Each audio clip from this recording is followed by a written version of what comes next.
Las Tres Américas. Las Tres Américas. Las Tres Américas.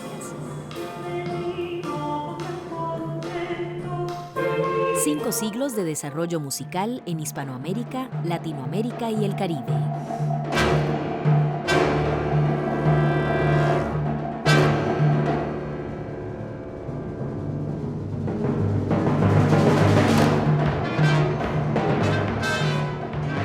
El programa de hoy se titula El nacionalismo musical en Costa Rica.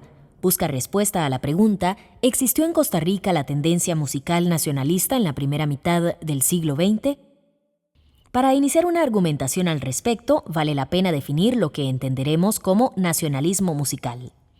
A pesar de que este término puede ser objeto de varias definiciones, nos centraremos en la noción vertida por el teórico musical Gerard Behage, para quien solo en las últimas décadas del siglo XIX, en América Latina, apareció un estilo nacional definible, bajo la influencia de las tendencias similares europeas y el surgimiento de géneros musicales con características folclóricas y populares, los cuales podían constituir una obvia fuente de identidad nacional.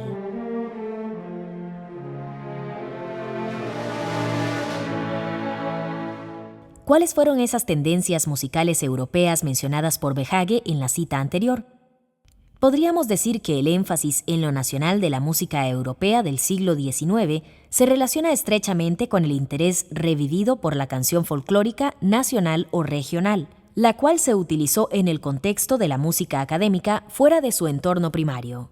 Asimismo, dicho interés de desarrollar lo propio de la música de sus países, entre estos las regiones de la periferia europea, Rusia, Polonia, España, República Checa, etc., radica en una oposición a la hegemonía centroeuropeísta, es decir, austriaco-alemán. Por otra parte, si volvemos nuestras miradas al continente americano, las tendencias musicales nacionalistas se presentan en los inicios del siglo pasado. En el siglo XX, con el mismo afán de oponerse en su totalidad al desarrollo musical europeo por parte de América Latina. Este hecho, cuya repercusión tuvo una marcada resonancia en todo el continente, también se sintió en Costa Rica, aunque con mayor presencia en las artes plásticas, la literatura y la arquitectura. ¿Qué sucedió en la música? ¿Hubo un movimiento nacionalista en esta práctica artística? A este respecto, las primeras pistas son aportadas por la figura de Luis Doble Segreda, entonces secretario de Educación Pública y personaje relevante de la vida costarricense en los años 30.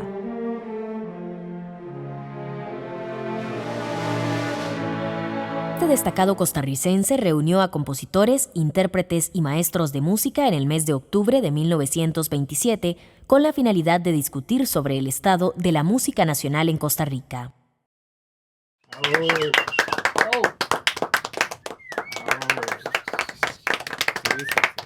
Buenos días, señores. Buenos días. Mi nombre es Luis Doble Segreda, secretario de Educación Pública, y estoy para servirles a ustedes y a la patria. Gracias. Muchas gracias. Voy a ir directo al punto. Esta reunión a la que los he citado es puesto que se quiere abrir inscripción al concurso de composición musical para fomentar el desarrollo de la música y estimular a los compositores. ¿Y para qué? Pues bueno, para que escriban obras de carácter nacional con las que se pueda ir formando un repertorio de canciones genuinamente costarricenses. Claro, don Luis, es más necesario darle a la música un carácter nacional para que lleguemos en Costa Rica a tener ese sentido, algo propio, regional, tal como Colombia tiene sus bambucos o México o Cuba. Permítame, pero la música es un lenguaje universal y no regional. Se debe producir la mejor música, la que se asimile a la de los mejores maestros y no la que termine en el arroz con chancho de los guanacastecos. Hay que aspirar a que la producción musical nuestra sea ejecutada en la Cámara del Vaticano, en la Ópera de París, en todas partes. Y entonces la gloria será nuestra, cuando sepamos que autores costarricenses han sido aplaudidos y aclamados por los públicos más cultos del mundo. Bueno, señores, universal o regional, la música de este concurso, según el reglamento, debe ser escrita junto con la letra, y para ello el músico debe buscar al poeta, estar inspirada en asuntos nacionales. ¿Pero qué es nacional para ustedes? Yo digo que el ritmo es lo primordial de lo nacional. Pues, Propongo entonces que se abra un concurso para inventar un ritmo que sirva de norma para una música tica. No, señor. El ritmo es algo espontáneo que debe nacer del alma nacional. Pues la cumbia de los indios, el punto de los guanacastecos y el antiguo floreo de los abuelos se han ido perdiendo. No estaría mal recuperarlos. Bueno, pero entonces, ¿a qué llegamos con toda esta tertulia? Pues con el ritmo nacional no llegamos a mucho, pero tenemos claro que hay una necesidad de inventar y de crear. Ante esto propongo organizar jornadas de expedición en busca de lo nacional en la música. No sé, ¿qué les parece?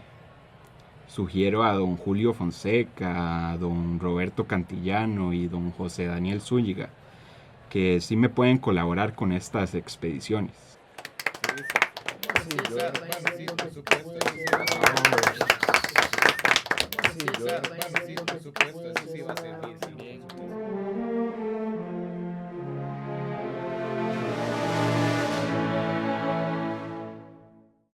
Como resultado de esta cita se organizaron jornadas de expedición en busca de lo nacional en la música, las cuales se realizaron en los años posteriores en la región de Guanacaste.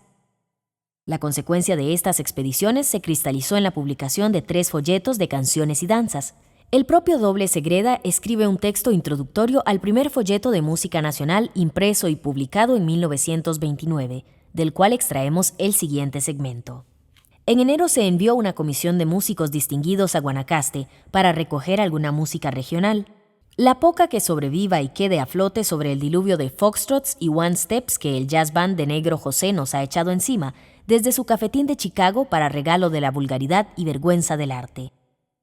Fueron aquellos peregrinos en esta primera romería, que no ha de ser la última, y lograron pescar 19 composiciones de carácter genuinamente guanacasteco.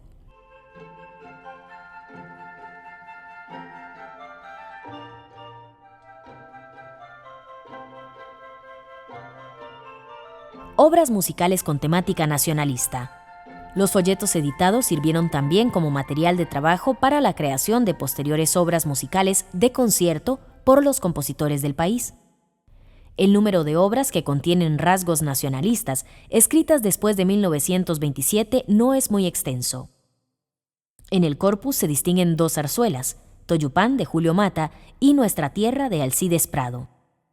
También composiciones para orquesta, Suite Tropical, gran popurrí de música criolla, Lamento Indio, obertura Las Ruinas de Ujarrás y gran fantasía sinfónica sobre motivos folclóricos de Julio Fonseca, así como Rapsodia costarricense de Alejandro Monestel, Marcha Heroica Bolívar y la fantasía Guaria Morada de Julio Mata.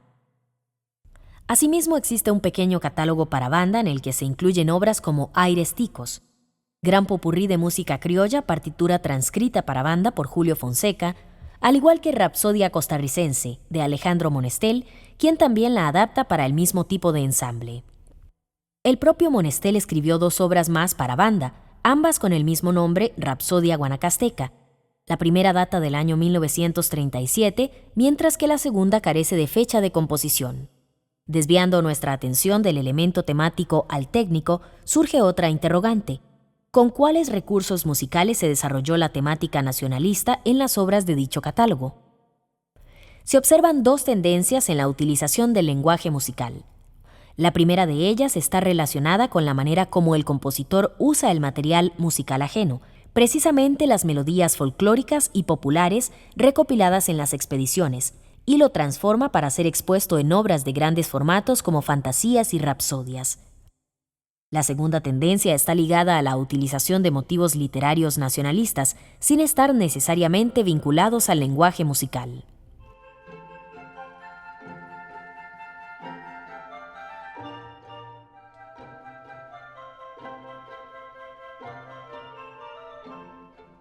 La primera tendencia musical está representada por obras como Rapsodias guanacastecas número 1 y número 2 y Rapsodia costarricense, ambas de Alejandro Monestel. Gran fantasía sobre temas folclóricos de Julio Fonseca y Guaria Morada de Julio Mata. La base de las composiciones de Monestel son las melodías folclóricas que el compositor toma en su totalidad y las desarrolla según los principios de la variación musical. Un ejemplo del uso de este recurso se puede oír en la melodía El Carpintero, en Rapsodia Guanacasteca número 1, la cual se desarrolla en la forma de variaciones clásicas.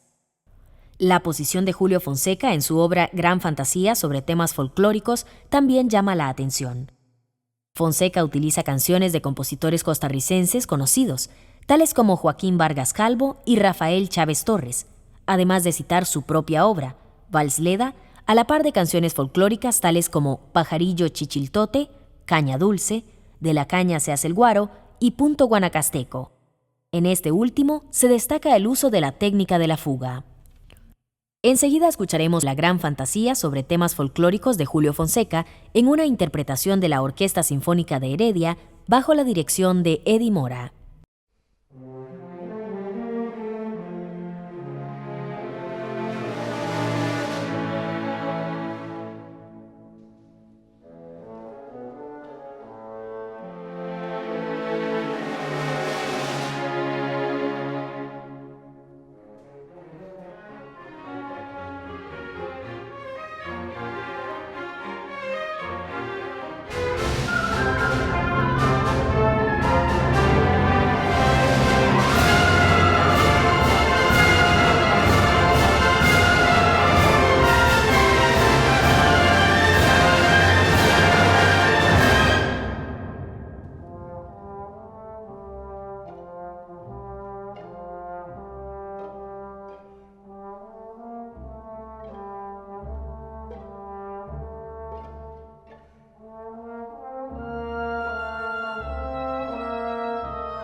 Hemos escuchado La Gran Fantasía sobre temas folclóricos de Julio Fonseca en una interpretación de la Orquesta Sinfónica de Heredia bajo la dirección de Eddie Mora.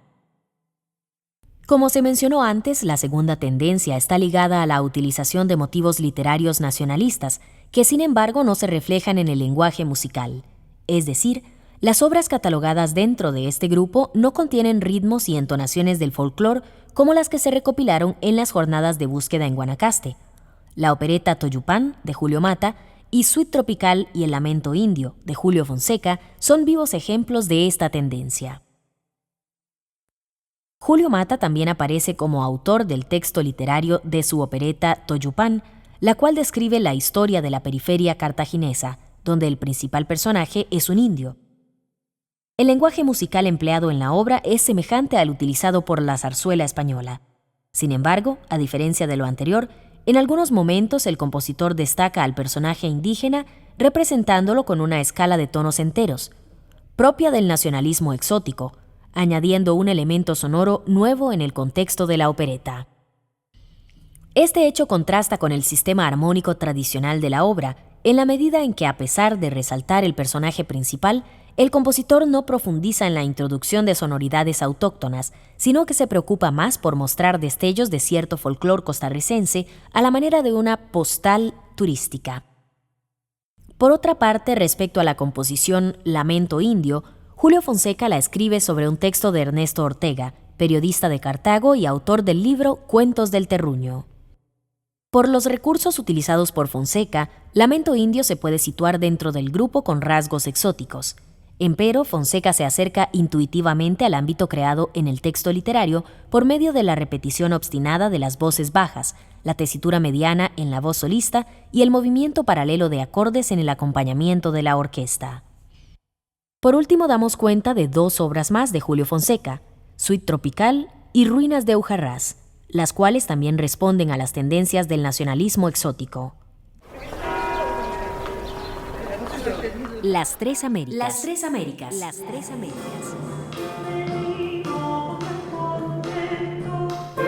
5 siglos de desarrollo musical en Hispanoamérica, Latinoamérica y el Caribe.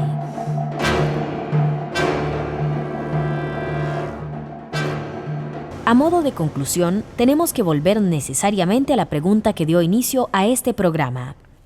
¿Existió una tendencia musical nacionalista en Costa Rica en la primera mitad del siglo XX? Como hemos comprobado a lo largo del texto, la respuesta es afirmativa, y de hecho tal tendencia fue puesta en práctica en el país en la década de los años 30 y 40. Tuvo sus orígenes en el modelo romántico europeo, que poseía el gusto por imaginar tierras extrañas o épocas remotas que indujeran al uso de sonoridades exóticas y citas folclóricas sustraídas de su contexto y función original y puestas en un marco sonoro académico, como la orquesta, el coro o el ensamble de vientos. Para finalizar, cedamos la palabra al compositor romántico francés Héctor Berlioz, que sintetiza el espíritu de la época de la siguiente manera. La música nacionalista consiste en los estudios etnográficos de un turista. La Vicerrectoría de Acción Social, el Instituto de Investigaciones en Arte y las radioemisoras de la Universidad de Costa Rica presentaron el proyecto Las Tres Américas. Las Tres Américas. Las Tres Américas. 5 siglos de desarrollo musical en Hispanoamérica, Latinoamérica y el Caribe. Producción: Ekaterina Chatsky.